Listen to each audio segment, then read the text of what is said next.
그 남자가 바라본 봄에 대한 짧은 단상.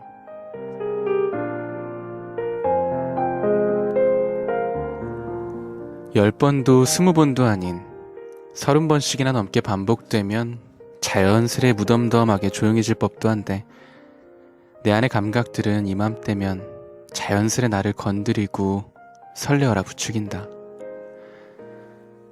6개월 전부터 늘 같은 시간 같은 길을 오갔다. 매일 걸었던 길이기에 바라봤던 창밖의 풍경들은 눈에 익어 특별할 것도 없지만, 이렇게 계절이 변하는 시점엔 사소한 변화들은 이따금 나의 시간을 멈추게 한다. 비로소 봄이구나. 한 아이의 손을 잡고 가는 엄마의 손에 아이가 덥다며 잠시 벗어놓은 듯한 목도리가 들려있고, 길을 걷는 사람들의 손은 주머니 밖에서 발박자를 맞추며 경쾌하게 흔들거린다. 차도에는 봄의 따스함을 느끼기라도 하듯 창문을 열고 달리는 수많은 차들. 나도 이 행렬에 맞추기라도 하듯 창문을 열어 밀려오는 봄의 기운을 온몸으로 받아들인다. 다행이구나. 아직 살아있음을 느끼며.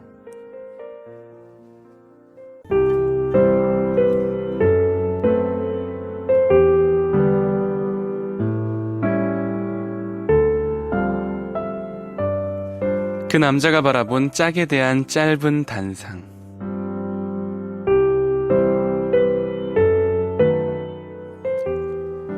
나는 요즘도 주변에 누군가 아프다는 소식을 들으면 꼭 전복죽을 들고 문병을 간다. 내가 이렇게 전복죽을 들고 가게 된 계기는 2006년 내 나이 23살, 군대에서 일만 한다는 일병을 달았을 때부터의 일이다. 하루는 편도선이 아주 심하게 부어 급기야 의무실에 입원하는 사태에 이르게 되었다. 군대의 특성상 한 사람의 병력이 빠지게 되면 그 누군가는 그 빈자리를 메워야 하기에, 다른 사람들은 내가 아픈 게 편도선이라는 말만 듣고 적당히 털고 일어나라고 은근히 눈치를 주었다. 아픈 것도 서러운데 꾀병이라는 눈치까지 받으며 누워있는 건 정말 눈물 나도록 서러운 일이었고, 사실 몸이 아픈 것보다 위로받을 사람이 없는 혼자라는 생각에 더 힘든 나날이었다. 그때 당시 나는 교회에서 피아노 반주를 하고 있었는데, 대체 인원이 필요할 것을 대비해 부사수를 한 명 키우고 있었다. 그 친구는 군대에서 제일 바쁘다는 이등병으로 하루 종일 군 앞바닥이 닳도록 뛰어다녀야 하는 녀석이었다. 그런데 그 후임이 소식을 들었다며 병문안을 와주었다. 저녁도 못 먹었단 얘기에 PX에서 사왔다며 전복죽을 내밀었는데, 난 그 자리에서 국물 하나 남기지 않고 다 먹어치워버렸다. 바쁜 와중에 그 아까운 시간을 쪼개어 와준 것도, 굳이 없는 이등병의 월급을 털어 PX에서 가장 비싼 전복죽을 사와준 것도 너무 고마웠다. 힘들 때 찾아와주는 사람은 평생 못 잊는다고 했던가.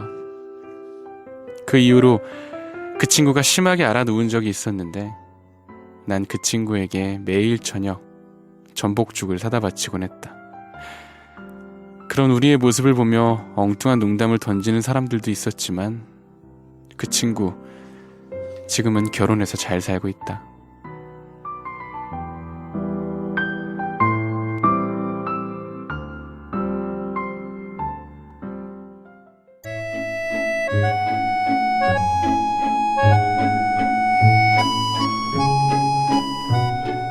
그 남자의 소울푸드.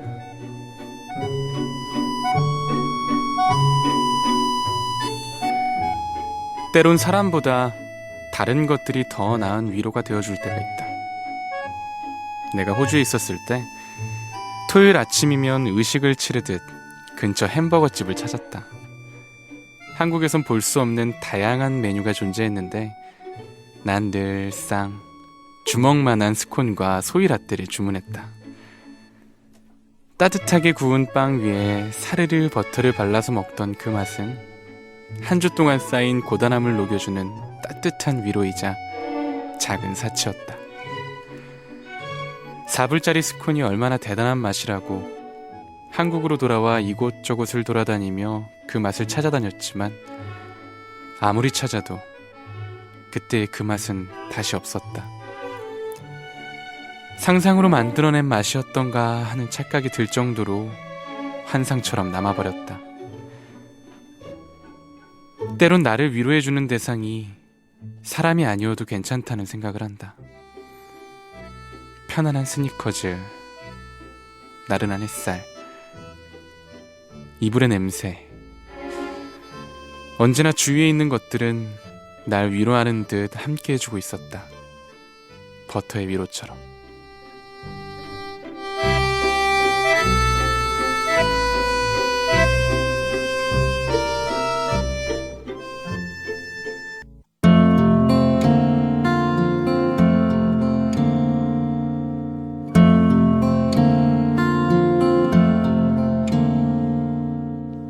그 남자의 어릴 적 꿈.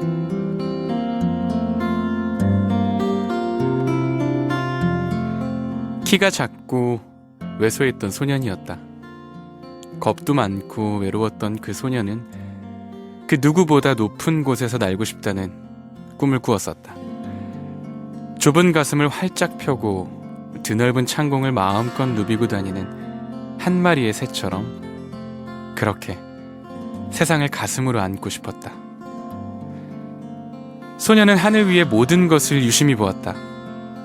바람이 불어오는 방향에 맞서서 두 눈을 질끈 감고 하늘 위의 비행을 마음껏 상상했다.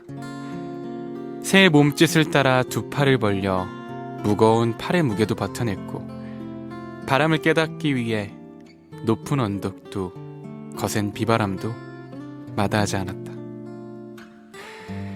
나의 꿈에 누가 뭐라고 하든 한낱 어린 망상이라는 어른들의 얘기도 믿지 않았다. 오직 어깨-쭉지에 조금씩 자라나는 내 안의 날개뼈를 믿을 뿐이었다. 땅에 발치에 서서 드넓은 저 하늘을 바라보며 그 소녀는 아주 조금씩 자라갔다. 어느덧 그 어릴 적보다 단 100cm 정도 높은 곳 위에서 날고 있었지만 그 소년의 무모했던 하늘을 향한 마음들은 이제 소년의 다른 꿈들이 대신하고 있었다. 아름다운 날개를 달고 드넓은 창공을 비행하고 있었다. 이제와 깨닫는다. 그래, 내 꿈은 망상이 아니었다고.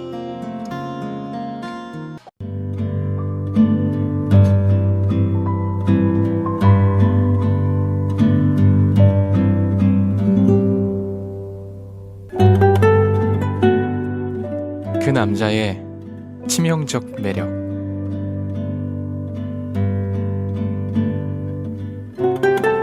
웃는다. 그저 웃는다.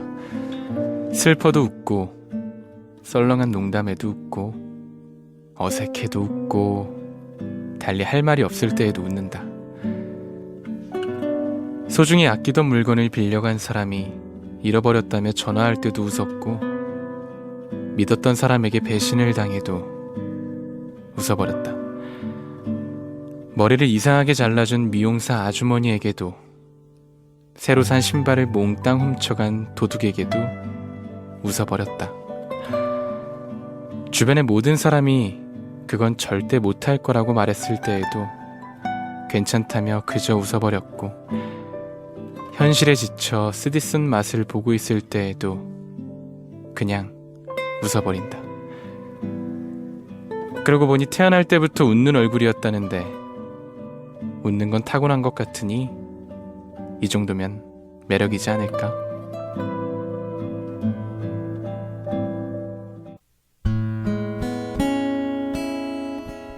그 남자의 붙이지 못한 편지. 2014년 2월 한 프로그램으로 알게 된 탄이라는 인연.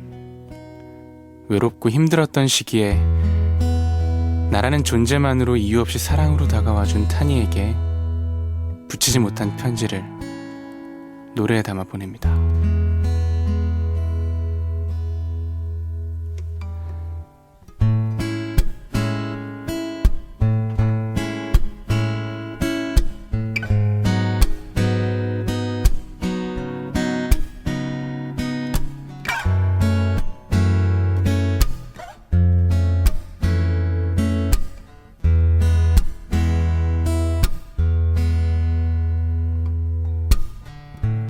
얼마나 힘들었을지 견디기 힘든 아픔도 이제는 편해질 거야.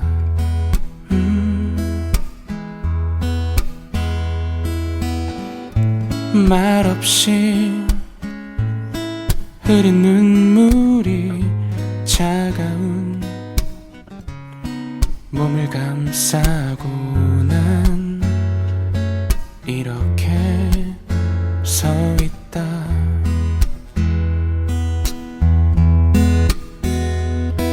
알아 어쩔 수도 없었다는 걸. 근데 왜 난 차라리란 말뿐이었어. 그때에 난 그때 그냥 단 하루만 널 데려와 품에 잠들게 했다면 돌릴 수만 있다면 가슴이 주는 온기가 무엇보다 난 것을 잃지 알았더라면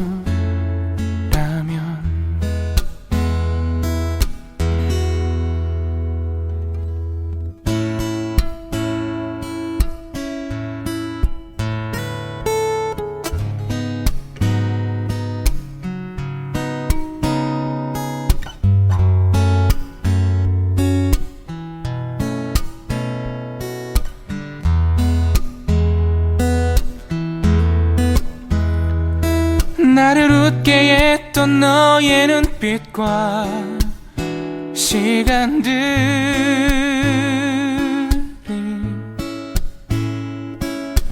너이기에 행복했었어. 그때에 난 몰랐었던 나를 위해 네가 남기고 간 선물이었다면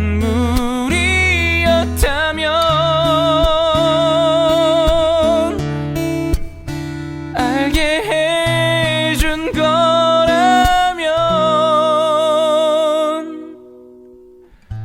마지막 너를 안고서 눈물에 젖은 하늘 위로 이제는 안녕.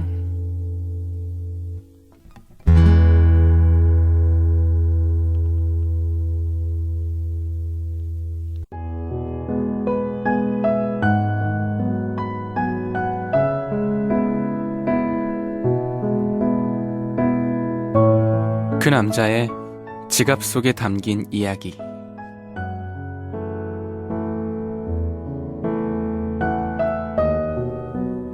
이사 가던 날, 구석에 처박혀 있던 촌스러운 옷들과 쓰다만 일기장, 추억의 물건들에 웃음 짓게 된다. 잊고 지냈던 물건들이 숨을 쉬듯 고개를 내밀어 재미와 설렘으로 녀석들을 정리하던 중 서랍장 뒤쪽에 끼어 있던 낡은 지갑이 서랍에 매달린 채 같이 나왔다. 오래된 책상만큼이나 낡은 지갑. 반가움에 지갑을 뒤적거리다 세월만큼이나 빛바랜 사진 한 장을 발견했다. 교복을 입고 있는 나와 그녀. 그때 넌 참 예뻤구나. 내 옆에서 수줍게 미소 짓는 너의 얼굴을 보며 나도 모르게 따라 웃게 되었다. 잊은 지 오래되었는데 이렇게 쉽게 떨리고 슬펐던 그때로 돌아가는구나. 어떻게 살고 있을까? 잘 살고 있겠지? 세월이 무색하게 아무 소식도 없이 10년이라는 시간이 흘렀구나. 침 안 나르고 뭐하냐는 엄마의 핀잔에 재빨리 지갑 속에 사진을 숨기며 원래 있던 서랍 뒤쪽으로 지갑을 다시 넣어둔다. 또다시 이사하는 날 그 지갑을 다시 만난다면 그때도 지금처럼 추억할 수 있을까? 오랜만에 찾아온 두근거림에 여지를 남기는 나의 모습을 보며 웃음이 난다. 그 후로도 시간이 많이 지났는데 잘 있겠지? 지갑도 그 사람도.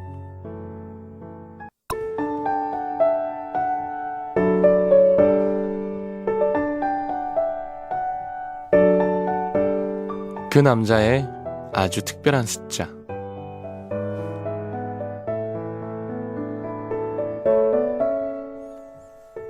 나에게 특별한 숫자는 없다고 생각했는데 곰곰이 생각해보니 굉장히 특별한 숫자가 있었다. 그 숫자는 바로 4이다.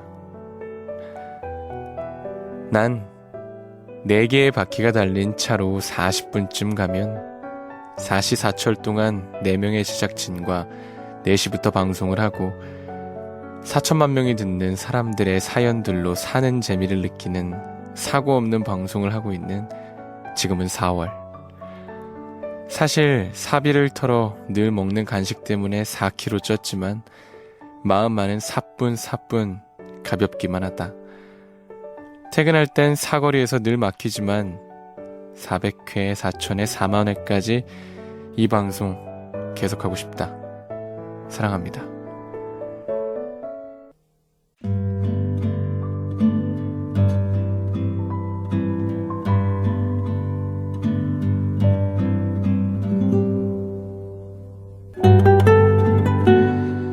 그 남자의 생일.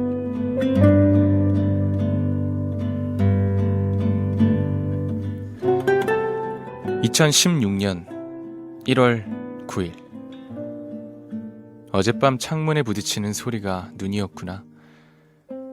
밤새 내린 눈으로 햇살이 눈부시게 밝았다. 오늘처럼 생일에 눈이 오면 지우개로 깨끗해진 스케치북처럼 마음도 깨끗해져 다시 태어난 기분이 든다.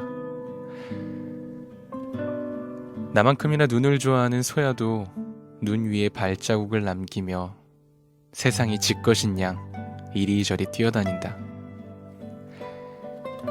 멀리서 오토바이 소리가 들린다. 우체부 아저씨가 내 앞으로 작은 택배가 와 있다며 전해주신다.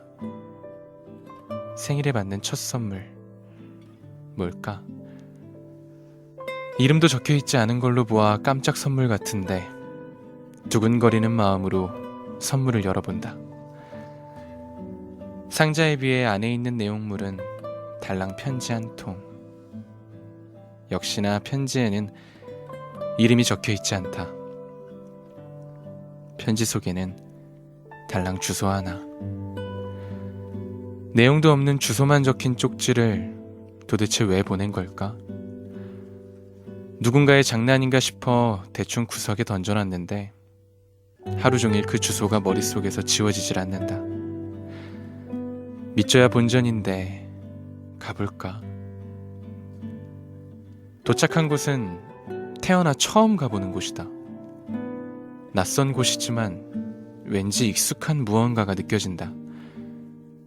설명할 수 없는 자연스러운 공기. 떨리는 마음으로 초인종을 누른다. 한 사람이 나온다. 생일상을 차려놨으니 들어와서 먹고 가라고. 여전히 짜게 드시는구나. 왜 이렇게 숨어 계셨어요? 이제 자존심 그만 부리시고 몸만 오세요. 이미 다 구해놨어요. 저에겐 그게 제일 좋은 선물이네요.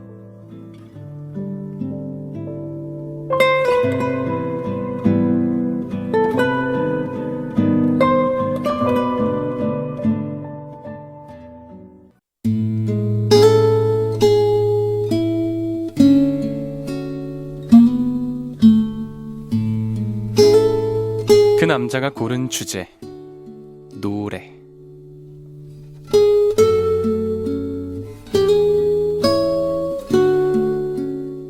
언제부터였을까? 8살 엄마가 주신 용돈 500원으로 동네 문방구에서 악보집을 샀던 것 때문이었을까? 아니면 중학교 때 짝꿍이 좋아했던 노래를 나 몰래 연습하던 것 때문이었을까? 아니면 천장에 비치는 노을이 좋아 그 시간에 맞춰 피아노를 두들기던 것 때문이었을까? 언제부터인지 무엇 때문인지는 모르겠지만 연습이라는 개념이 없을 때부터 쉼없이 불렀다. 길을 걸을 때에도, 친구들을 만날 때에도, 차를 타고 TV를 볼 때에도 쉼없이 불렀다. 그냥 입에서 나오는 가사와 멜로디가 좋았다. 아니, 정확하게는 신기했다. 그리고 지금도 수없이 많은 시간 동안 노래를 불러왔는데 아직도 신기한 게 남아있다. 노래를 부르고 있으면 마음껏 울기도 하고 웃기도 한다. 끔찍한 감정 속에서 처절함에 몸부림치다가도 기쁨의 환희를 맛보기도 하고 알 수 없는 곳으로 휘 날아가기도 하며 기분에 따라 화를 내듯 쏟아내지만 사랑하는 연인처럼 설레기도 했다.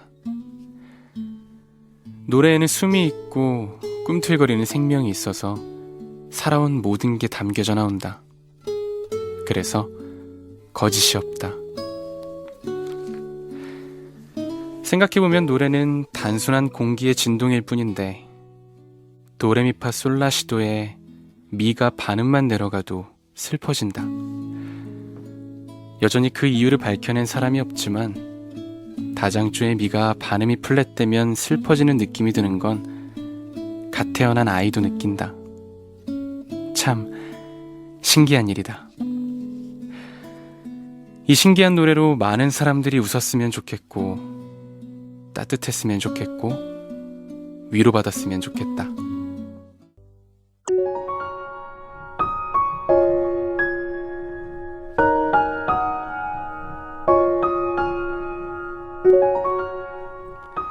그 남자의 이사.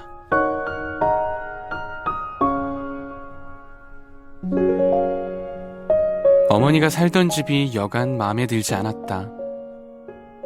편리하게 아늑한 곳에서 살았으면 하는 마음에 여러 번 이사를 부추겼지만 생돈 나가는 일도 싫고 여기도 충분히 괜찮은데 왜 이사를 가냐며 선뜻 응하시지 않는 어머니였다. 그래도 이젠 좀 편히 지내셔야지 라는 마음에 나 혼자 살고 있는 집을 빼서 같이 들어가자는 조건으로 결국 어머니를 설득하였다. 집은 2층으로 큰 방에 거실에 화장실은 욕조가 들어갈 수 있는 사이즈로 주방은 아일랜드 식탁과 붙박이장까지 갖춰져 있는 남양에 정원이 있어서 강아지와 식물을 키울 수 있는 풍광이 아름다운 집을 갖고 싶었다. 그런 나의 바람을 담아 나름의 기준을 만들어 집을 구하는데 현실은 택도 없었다. 세상 물정을 몰라도 너무 몰랐던 거지. 그냥 찬바람 안 들어오고 깨끗하고 사람 살기에 편한 구조면 된다는 어머니의 말에 깔끔하게 접고 들어갔다. 결국 점수 맞춰 대학에 들어가는 수험생의 마음으로 가진 돈에 맞춰 집을 구하고 이사를 했는데 기준이 너무 높았던 탓일까 눈에 보이는 모든 게 아쉽고 실망스러울 뿐이었다. 돈을 빌려서라도 좀 좋은 데로 갔으면 좋았을 걸 하는 후회스러운 마음이 계속 머릿속을 휘저었지만 빚내서 가는 걸 끔찍하게 생각하시는 어머니시기에 어쩔 수 없는 일이었다.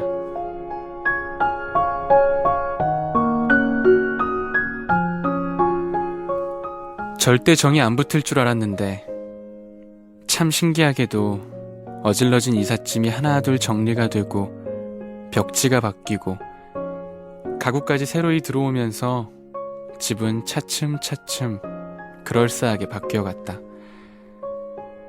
집은 계속 그대로였는데 사람에게 맞춰져 가는 느낌이랄까. 시간이 지날수록 괜찮은 집의 모습으로 바뀌어갔다. 좋은 향기가 나고 현관문을 열고 들어가면 기분이 좋아졌다. 소박한 어머니의 웃음에 내 마음도 절로 가벼워졌다. 2가 4로 가려면 3을 거쳐야 한다. 이사란 그런 것 같다. 100% 만족스럽진 못하지만 3을 거쳐간다 생각하면 앞으로 다가올 4를 생각하며 기다림으로 설레게 되는 것, 또 꿈꾸게 되는 것. 이사는 3이 숨어 있기에 즐겁다.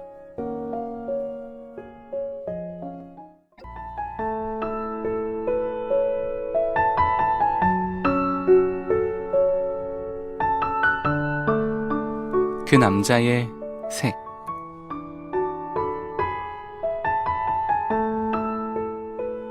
그림을 그릴 때 사람은 꼭 살색으로 칠했다. 그래서 나의 크레파스에는 늘 살색이 부족했다.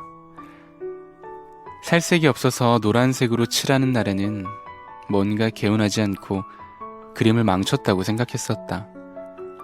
사람은 꼭 살색이어야 했으니까. 하늘도 바다도 무조건 파란색이어야 했고 태양은 항상 어딘가에 떠 있어야 했으며 나무는 초록색, 땅은 갈색, 항상 정답처럼 정해져 있었다. 그래서 어릴 땐 색깔이 없으면 그림을 그리지 않았다. 살색이 없으면 사람을 그리지 않았고 파란색이 없으면 시작도 하지 않았다. 나의 이런 정답 같은 그림 그린 길은 나의 삶에서도 똑같이 유지되어 왔다. 크레파스통에 크레파스가 부족하면 난 아무것도 할 수 없는 사람이 되어버린 것처럼 오직 정답은 하나인 양 그렇게 살아갔다. 그런데 어느 날부턴가 마음에 들지 않았다. 사람들이 말하는 하늘은 파란색인데 왜 내가 보는 하늘은 빨간색이지?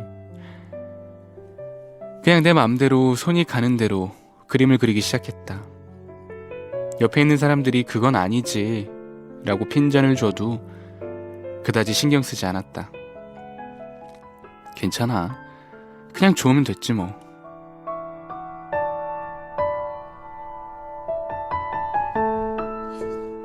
세상엔 수만 가지의 색깔이 존재한다. 그 색깔은 저마다의 고유한 역할이 있고 또 목적이 있다. 자주 쓰지 않는 색이라고 해서 무시하지 않는다. 색은 그 자체로서 가치가 있기 때문이다. 나는 무슨 색일까? 또 당신은 무슨 색일까? 분명한 건 무슨 색이든 그 색은 없어서는 안 될 꼭 필요한 색이라는 것이다.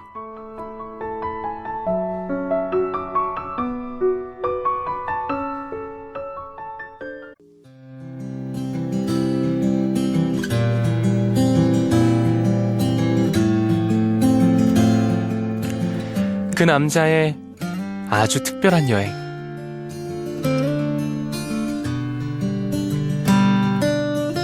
사실 난 아이들을 썩 좋아하지 않았다. 요즘 아이들 셈도 빠르고 칭얼대고 앞뒤 없이 자기 하고 싶은 대로만 하는 모습을 보고 있으면 우라가 치밀어 견딜 수가 없었다. 나도 어릴 때 저랬었나. 어릴 때의 나의 과거를 돌이켜보면 그래도 난 산 밑에서 자라서인지 순수한 모습은 있었는데 아니, 어쩌면 세대 차이일 수도 있겠다.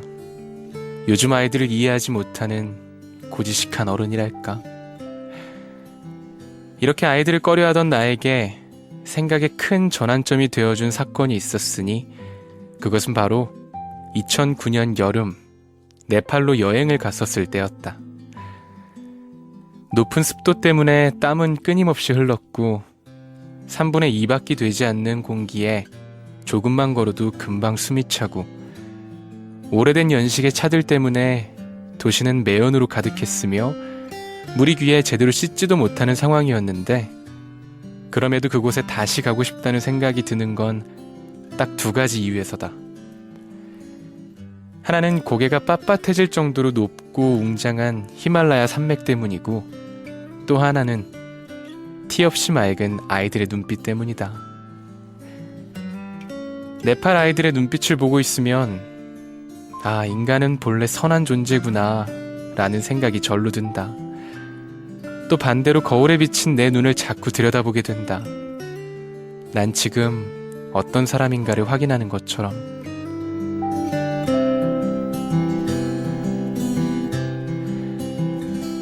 환경이 사람을 만든다. 히말라야의 웅장함과 자연의 무서움을 아는 사람들이 모여있는 곳. 네팔에 있는 10일 남짓한 시간 동안 난 참 따뜻한 사람들을 많이 만났다. 정말 그곳에 남아 남은 생을 보내도 괜찮겠다는 생각까지 했었다. 아무 욕심도 계산도 없는 관심과 사랑의 눈빛. 그 눈빛을 계속 보고 싶었다. 돌아오던 날, 이젠 이름도 기억이 나진 않지만 내가 탄 버스를 따라오면서 꼭 다시 와달라고 했던 한 아이의 얼굴이 계속 생각이 난다. 아무 일 없이 그때처럼 잘 지내고 있기를.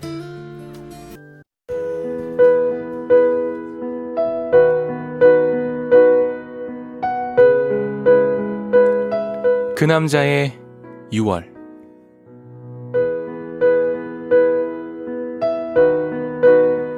(6월이) 되면 설레는 일이 하나 있다. 쌀쌀한 봄 날씨가 어서 빨리 지나가길 기다리다가 6월이 되면 약속이나 한 듯 서둘러 한강을 찾는다. 난 늦은 새벽 한강에 가는 걸 정말 좋아한다. 일주일에 3-4번은 꼬박 찾아갈 정도. 이사를 가지 못하고 이 주변을 맴도는 것도 사실 이 때문인지도 모르겠다.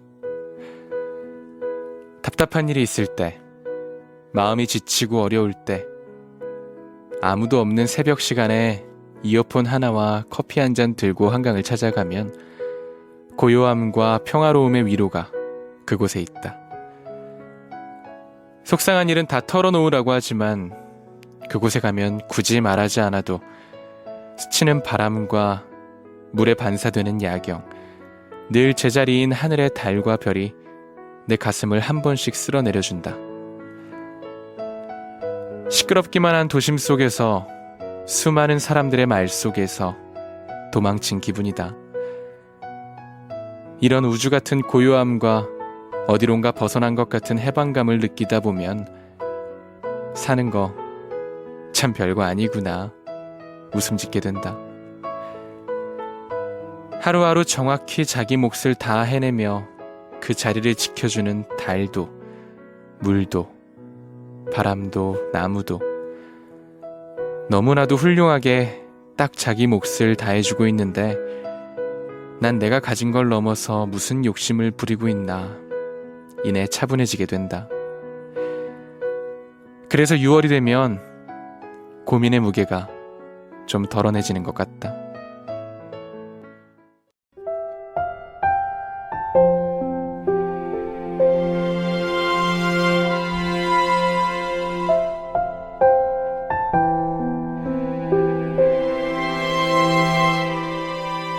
그 남자가 바라본 뒷모습.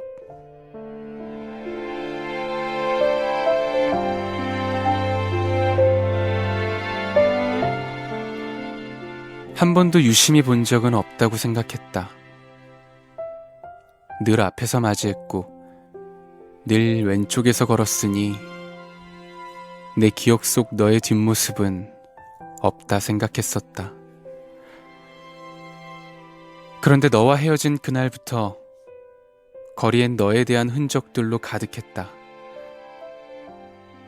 뒤꿈치를 들며 걷던 가벼운 걸음걸이, 자주 신던 하얀색 플랫슈즈, 한쪽으로 쓸어넘긴 옅은 갈색 머리, 자주 매던 큰 가방. 이 길을 지나지 않는 걸 알면서도 너와 닮은 뒷모습은 하루에도 수십 번씩 날 멈칫하게 하고 마음 졸이게 하고 아픈 사람처럼 힘이 풀리게 했다. 잔상처럼 남겨진 너의 기억이 하나둘 선명해질 때마다 이제 다신 불러볼 수도 되돌릴 수도 없는데 너에 대한 그리움은 몸속 끝까지 번져만 갔다. 잊을 수 있을까? 널 추억하면 익숙했던 앞모습보다 더 익숙한 뒷모습이 남아있다.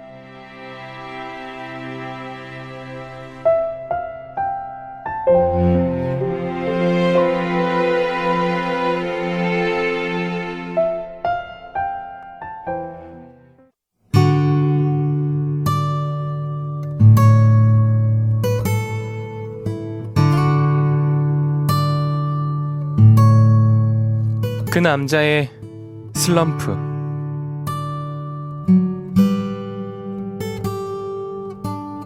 점점 나를 믿지 못하고 있다. 늘 잘해오던 일인데, 실수해 본 적이 없었는데 이젠 시작하는 것마저 두려워진다. 혹시 어딘가 아픈 걸까? 내 몸에 이상이 생긴 걸까? 뇌에서 신호를 보내는 어딘가가 잘못된 걸까?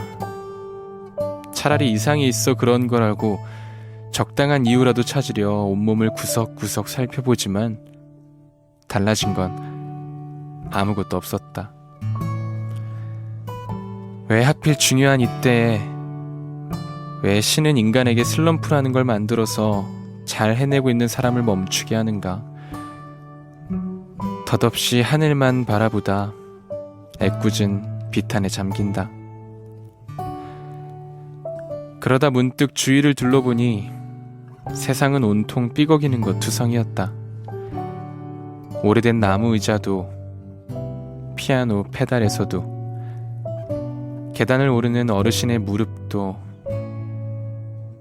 이렇게 삐걱임을 안고도 잘 사는 세상인데 잠깐의 삐걱임을 갖고 좌절하는 나는 얼마나 바보 같은가.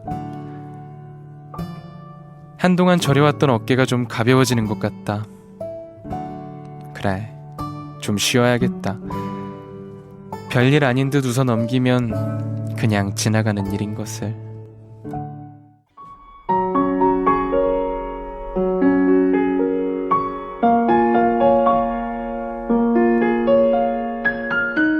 그 남자의 추억 속 물 한 잔.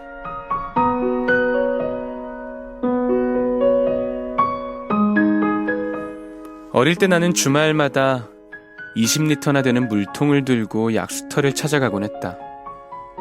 우리 집에서 멀지 않은 곳에 있는 약수터는 1년 내내 물줄기가 멈춘 적이 없었다. 다만 비가 오지 않는 날이 이어지면 물줄기는 가뭄의 길이만큼 약해지는데 평소에 10분이면 다 받을 양을 1시간은 좋게 기다려야 받을 수 있었고, 사람이라도 몰리는 날엔 아예 눌러앉아 근처에서 산책도 하고 배드민턴도 치고 낮잠도 자면서 시간을 보냈다. 물 한 잔이지만 기다림과 노력으로 얻어지는 것이었기에 물통에 물을 가득 채워 담아오면 꼭 일주일치 식량을 얻어가는 것처럼 마음이 뿌듯했다. 집으로 돌아오면 온 가족이 둘러앉아 어머니가 차려주신 저녁을 먹고 내가 떠온 약수물을 한 잔씩 나눠 마셨는데 아버지는 물이 참 맛있다며 떠오느라 고생했다고 칭찬하셨다. 어린 나에게 그 한마디는 가정의 웃음을 지키는 열쇠와도 같은 말이었다. 그 약수터는 이제 없어졌지만 훌쩍 커버린 지금도 가끔 그때 마셨던 물 한 잔이 생각난다. 우리 가족에게 환한 웃음을 선물해준 물 한 잔. 노력과 인내가 뭔지, 그 결과가 얼마나 달콤한지 알게 해준 그때 그 맛이 그립다.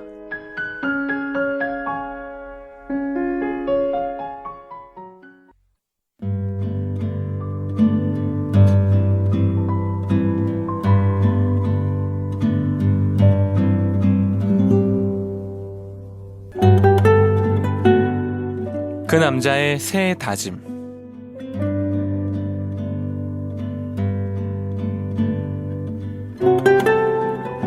어느새 1년의 반이 지나가 버렸다. 눈 한 번 깜빡할 사이라더니 순식간에 지나는 시간의 틈 속에 구석구석 쉼없이 채워놓은 여러 계획들, 한치도 방심할 수 없게 만들어 놓은 빠듯한 울타리 속에서 지난 6개월은 나의 삶이기도 하면서 또 다른 누군가의 삶이기도 했다. 내가 살고 있는 것이지만 누군가의 의지가 투영된 그런 삶이랄까. 분명 바쁘게 보내는 게 알찬 것이라고 생각했는데, 그래서 쉬지 않고 반년을 보냈는데, 돌이켜보면 알차다기보다 밀린 방학 숙제를 해치우던 학창시절의 그때처럼 쫓겨 살아온 시간이었다. 그래서일까? 갑자기 이렇게 지내는 게 맞나 싶은 생각이 든다. 되돌아볼 여유가 필요한 것 같다. 어차피 모든 일에 마음 쏟을 순 없는 거니까 해도 좋고 안 해도 좋은 일은 잠시 미뤄둬야겠다. 올해 안에 해야 할 일, 아니 꼭 해야만 하는 일, 그 일을 위해 에너지를 쏟을 수 있게 되돌아봤을 때 하나는 분명 기억될 수 있게.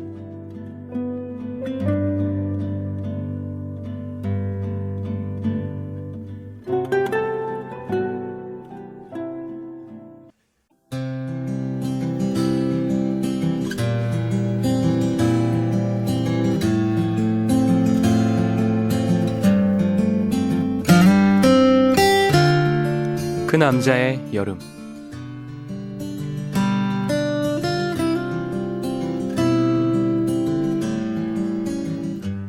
난 여름을 좋아한다. 녹색의 싱그러움으로 가슴이 싱그러워진다. 높은 습도로 메마르던 감성이 촉촉해진다. 가벼운 옷차림에 무거웠던 어깨도 덜어지는 듯하고, 길어진 태양으로 한껏 여유로움을 부릴 수 있으며, 늦은 밤 한강 둔치에 누워 시원한 맥주로 밤을 보낼 수도 있게 되었다. 난 여름을 싫어한다. 개체수가 증가한 벌레들의 24시간 공격에 무방비 상태로 당하기 일쑤이고, 더위로 일그러지는 아지랑이처럼 늘어지는 나의 기운도 어쩔 수 없으니, 또한 자칫 밖에서 활동을 해야 할 때면 쏟아지는 땀을 감당하기가 너무 힘들다. 누군가 여름이 좋냐고 물어올 때면 늘 상반된 이유들 때문에 답하기가 어렵다. 비단 여름뿐일까? 사는 게 어떠니? 하는 일은 괜찮니? 나에게 물어오는 질문에 대한 답은 늘 두 가지 형태뿐. 난 두 가지의 답 앞에 어쩌지 못해 고민하고 있다. 좋을 수도 있고 싫을 수도 있는 정답이 없는 우리의 삶. 오늘도 우린 정해지지 않은 이 삶을 정확히 걸어가려 하고 있다. 그래서 난 이 여름이 싫지만 좋다.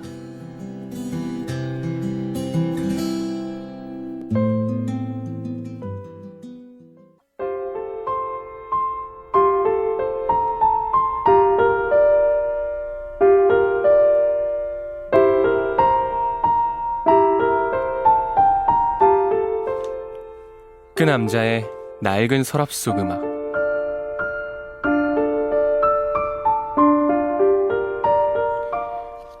혼란스럽던 사춘기 시절, 예민하고 말수가 적었던 나는 방향을 잃은 배처럼 부유하고 있었다.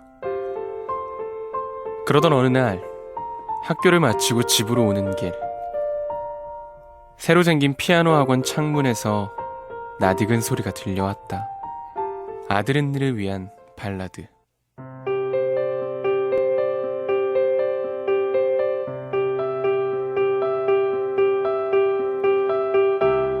아버지의 고상한 취미생활 때문에 수백 번도 넘게 들었던 그 음악이 창문 너머에서 생생하게 들려왔다. 스피커로 듣던 음악이 눈앞에서 생생하게 연주되는 광경에 난 아무 말도 못하고 그 자리에 굳어버린 채로 연주를 듣게 됐다. 1시간을 꼬박 제자리에 서 있었지만 그 사람은 끝내 그 곡의 마지막을 연주하지 못했다. 난 이 곡을 끝까지 연주하고 싶다는 생각에 바로 다음날 피아노 학원을 등록했다.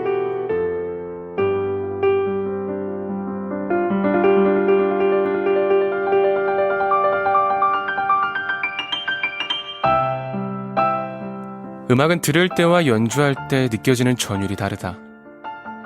멜로디가 가지고 있는 감성 위에 내 속에 있는 감정을 손끝에 담아 표현하면 어느샌가 음악과 내가 하나가 된 듯한 희열을 느끼게 된다. 예민했던 사춘기 시절, 수백 번도 넘게 이 곡을 연주했다. 메이저와 마이너가 교차하며 기쁨과 슬픔의 감성을 아름답게 표현한 이 곡으로 나의 사춘기 시절은 고독했지만 풍성했고 외로웠지만 따뜻했다. 누군가 어떻게 음악을 시작했냐고 물으면 이때가 떠오를 것 같다. 피아노 학원 앞, 놀란 얼굴로 창문 너머를 바라보던 조그만 사춘기 시절의 나를.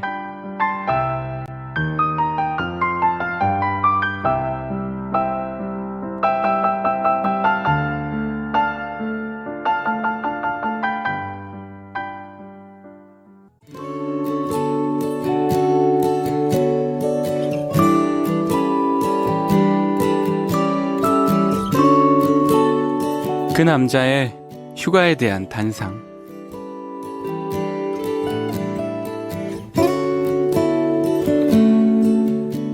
휴가라는 말에 가슴 설레는 건 삶을 그만큼 열정적으로 살아왔다는 증거다. 또 그만큼 어른이 됐다는 증거이기도 하다. 휴가는 어쨌든 어른들의 언어이기 때문에. 가끔씩 찾아오는 휴가에 무작정 떠나고 싶을 때가 있다.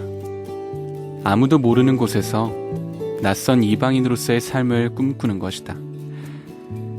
달라진 풍경, 어색한 언어와 낯선 음식, 현실에서 벗어나 일탈의 기분을 느끼고 싶은 것. 하지만 쉬이 낯선 곳으로 여행을 떠난다는 건 생각보다 큰 용기가 필요한 일이라는 생각이 든다. 막상 던져지는 긴 자유함에 나의 몸을 낯선 곳에 던져놓는 일은 어찌 보면 편하고 익숙한 삶에서 뛰쳐나가는 일이니까.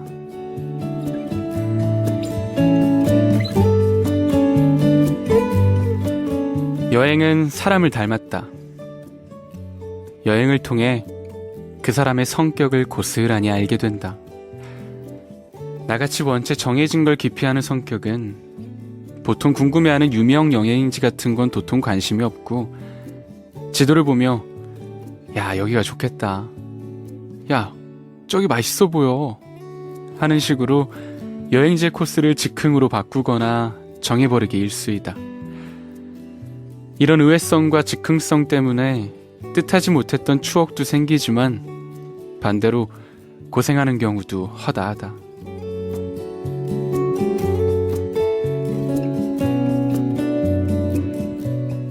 여행과 인생, 누구에게나 비슷하게 주어지는 시간이지만 그 시간을 편안함이 주는 여유로 보내기도 하고 예측할 수 없는 의외성으로 보내는 경우도 있다. 어느 쪽도 괜찮다. 틀린 건 없고 그냥 더 두근거리는 길이 맞는 길이다. 가끔씩 주어지는 휴가가 두근거리는 건 아마도 내 인생을 닮은 녀석과 대면할 수 있기 때문이 아닐까 하는 생각을 해보게 된다.